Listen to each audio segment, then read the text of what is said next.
We can use for innovation and buy military support from the United States also. We can do it, but it's not enough. It's not enough. President, under these circumstances, do you envision a trilateral summit with Putin and President Zelenskyy? Wait 1 second. I asked this question that you didn't like because I wanted to know if you want to position yourself in the middle between Russia and Yes. Ukraine or on the Ukraine side. No, I'm in the middle. I want to solve this thing. I'm for both. I want to get it solved. And it's wonderful to speak badly about somebody else, but I want to get it solved. If we can solve it, great. If we can't solve it, they're going to have to fight it out, and who knows what's going to happen. But I want to see it get solved. May I follow up? One more question about U.S. troops in Europe.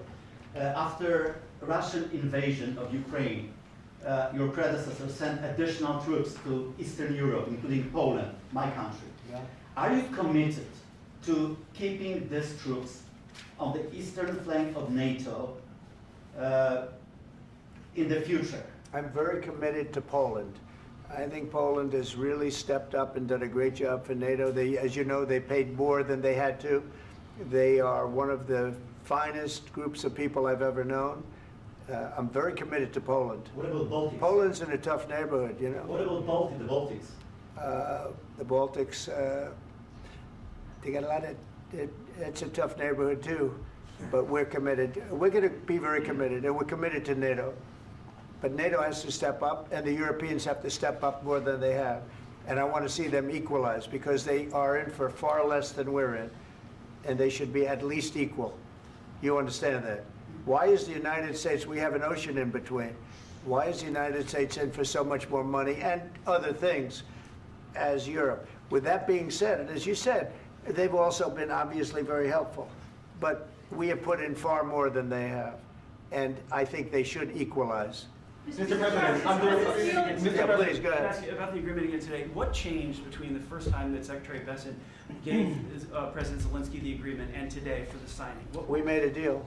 So What was the I'm just, deciding factor? I'm a business person. We made a deal. That's what changed. Mr. President, I didn't think we were going to make a deal, and we ended up making the deal, so that changed. Mr. President, what and how do you envision a trilateral summit with President Zelenskyy and Putin? I don't know, under but these well, they circumstances? don't like each other, I can tell you that. Okay? They do not like each other. This is not a love match, and it's unfortunate. That's why you're in this situation. The United States should not have allowed this to happen, okay? The United States, run by a man that didn't know much, I'm going to be very nice, run by an incompetent person, very incompetent person, should never have allowed this to happen. I've stopped wars. I've stopped many wars. My people will tell you, I stopped wars that nobody ever heard about. I stopped wars before they ever started.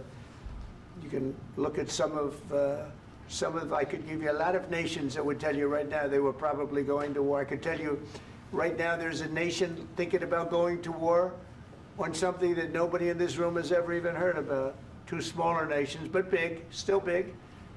And I think I've stopped it. But this should have never happened. Mr. President, About sorry, just a second. About any negotiations. First of all, I want really to tell you, and I think that everybody understands that Ukraine, modern Ukrainians, nobody wants to stop this war.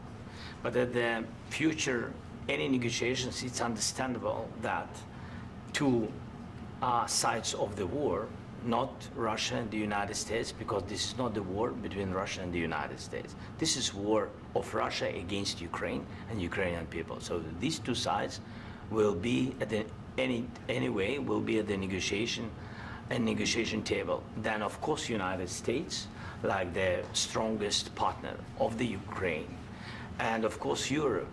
I think Europe is very important. I want to speak about it with the president. Yes, Europe is very important for us because we really defend Europe for today. All Europeans really recognize that we are defending the line, and they have real life, and our people are dying. That's why they helped us. And also, it's about the NATO. Yes, between, like the president said, you have big, nice ocean. Yes, between us. But if we will not stay, Russia will go further to Baltics and to Poland, by the way. But first to the Baltics. It's understandable for them because they've been in the USSR, you know, they've been one of the republics of the USSR, and Putin wants to bring them back to his empire. It's a fact. And when he will go there, if we will not stay, you will fight. Your American soldiers, it doesn't matter, do you have ocean or not, your soldiers will fight. Mr. President, would you be willing to visit Ukraine, maybe Kyiv or Odessa, which is known to be a dirty area of the Black Sea? It was my question. I'm sorry. I don't want to talk about Odessa now. Let's not talk about Odessa. I want to talk about making a deal, getting peace. We don't have to talk about Odessa, but a lot of cities have been destroyed. There are a lot of cities that are not recognizable. There's not a building standing. No, And a lot of you things have to have come, to Mr. President, you have to come and to look. No. We have very good cities. Yes, a lot of things been destroyed, but mostly cities alive and people work and children go to school. Sometimes it's very difficult. Sometimes closer to front line, children have to go to underground schools or online, but we live. Ukraine is fighting and Ukraine lives. This is very important. And maybe it's Putin is sharing this information that he destroyed us. No, he lost 700,000 people, 700,000 soldiers. He lost everything. Yes.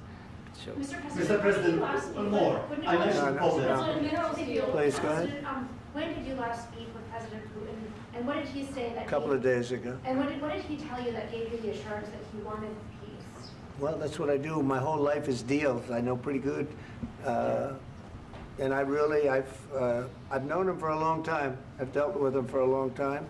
He had to suffer through the Russia hoax. You know, Russia was a hoax. It was all Biden. It was nothing to do with him. So he had to suffer through that, and he was able to do that. I think that he wants to make a deal, and he'd like to see it end. That's all I do. That's what I do. My whole life, that's what I do, is make deals. And I'm in the middle of a mess, because this is a real mess. It's a very dangerous one. If this doesn't get solved now, it's not going to get solved for a long time. So I hope we're going to get it solved. In the back, please. Thank you, Mr. President. Prime Minister Starmer claims repeatedly that his government believes in free speech and was not engaged in censorship. But his country's government arrests people for memes and thought crimes, and even more worrisome is pressuring American companies to censor Americans on his behalf.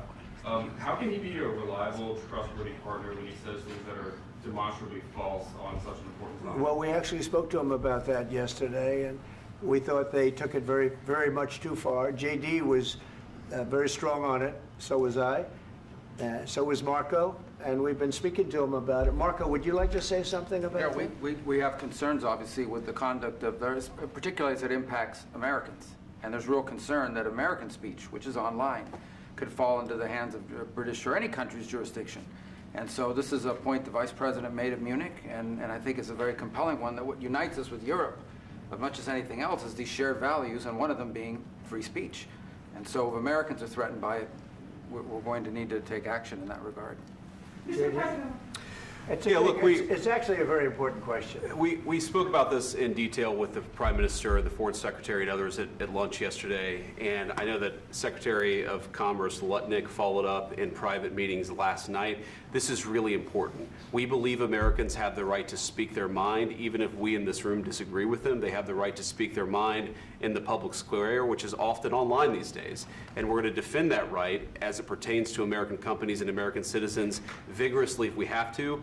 I do think that under the President's leadership, we're going to find common ground with our friends in the UK on this question, but it remains to be seen. The principle that will guide us is we believe in free speech in this country, and we'll fight for it for American citizens.